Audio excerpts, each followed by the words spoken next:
क्या विज्ञान खोल पाएगा कत्ल का वो राज जिसे जुबान छुपाए बैठी है।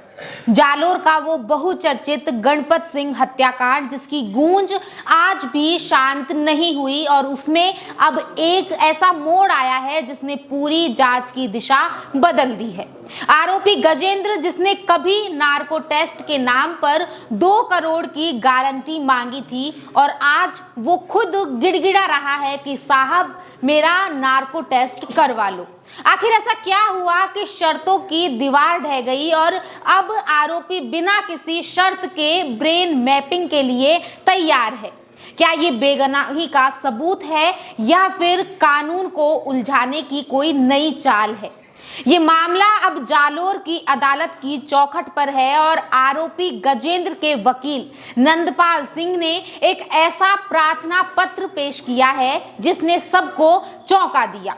आरोपी का दावा है कि उसे षड्यंत्र के तहत फंसाया गया है और अब वो बिना किसी शर्त के नार्को, पॉलीग्राफ और ब्रेन मैपिंग, इन तीनों सत्य की परीक्षाओं से गुजरने के लिए तैयार है।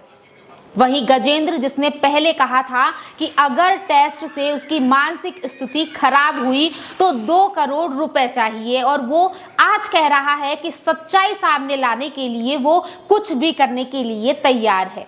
और सिर्फ टेस्ट ही नहीं, गजेंद्र ने इस बार आरोपों की झड़ी लगा दी है।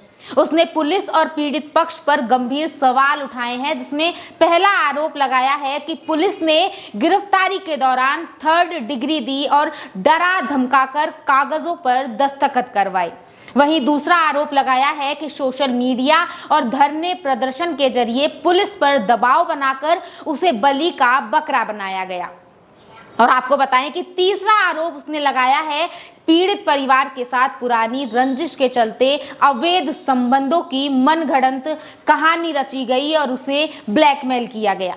याद कीजिए, ये वही मामला है जिसे लेकर जालोर की सड़कों पर भारी आक्रोश देखा गया था। तत्कालीन डीएसपी कांबले शरण गोपीनाथ ने जांच के दौरान नार्को की मांग की थी, लेकिन तब पेच फंस गया था और अब आरोपी पक्ष खुद मांग कर रहा है कि पूरी जांच के वीडियोग्राफी हो ताकि दूध का दूध और पानी का पानी हो सके। अब गेंद अदालत के पाले में है कि क्या ये नार्को टेस्ट सच में असली कातिल का चेहरा बेनकाब करेगा या फिर ये जांच की प्रक्रिया को लंबा खींचने का एक नया पैंतरा है। आरोपी कह रहा है कि उसे हत्या के बारे में कुछ पता नहीं है, और अगर ऐसा है तो फिर गणपत सिंह का असली गुनहगार कौन है। जालोर की जनता और उस परिवार को सिर्फ एक ही चीज का इंतजार है और वो है सिर्फ इंसाफ। देखते रहिए, क्योंकि अब दिमाग की तरंगे और नसों की हरकतें बताएंगी कि कत्ल की उस रात आखिर क्या हुआ था। तो इस खबर पर आप क्या कहेंगे, इस तहकीकात पर आप क्या कहेंगे, अपनी राय कमेंट सेक्शन में जरूर बताएं और ऐसे ही अपडेट्स के लिए बने रहिए आपके अपने चैनल द खटक के साथ।